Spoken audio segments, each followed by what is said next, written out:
కవులు గన్నోజు ప్రసాద్ రాసిన వెన్నెల్లో చీకటి అనే కవిత్వ సంపుటి నుంచి మీకు ఇప్పుడు ఒక మంచి కవిత. గన్నోజు ప్రసాద్ గారు వీరు కవులు, కథకులు, విమర్శకులు, సమీక్షకులు అన్ని రంగాలలో వీరు తమ సాహితీ సేవలు చేస్తున్నారు. కవితా శీర్షిక తిరిగొస్తే బాగుండు.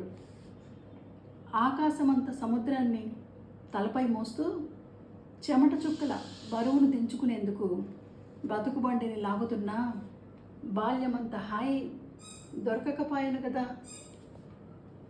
బొడ్డుమల్ల చెట్టు కింది సబ్బునురుగల్లో మునిగిన పసితనం, తల మీద జారిపడే మబ్బుల్లో నవ్వుల బుగ్గలు విరిసేవి. తాటికమ్మల గాలి మోటార్, సొప్పబెండ్ల బండిపై పాదరసంలో ఒలికిన చిన్నతనం, జ్ఞాపకాల గుడిలో పెట్టని దీపంలా కళ్ళ ముందు వెలుగుతున్నవి.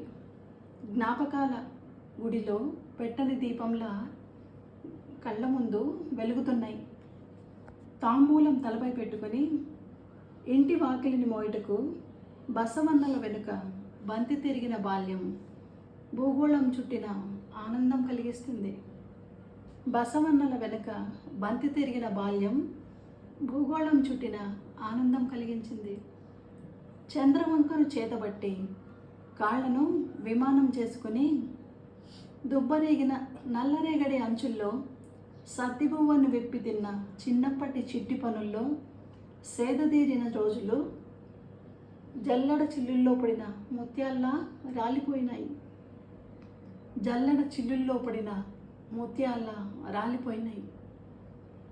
మనసు నెమ్మదికి సోపతి, దారం మెడ్డల రహదారిపై అగ్గిపెట్టెల కారులో హలో అంటూ షికారు చేసిన రోజులు మళ్ళొస్తే ఎంత బాగుండో.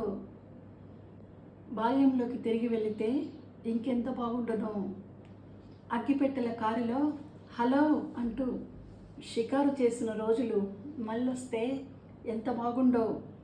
బాల్యంలోకి తిరిగి వెళితే ఇంకెంత బాగుంటునో. చాలా బాగుంది కదండి కవిత.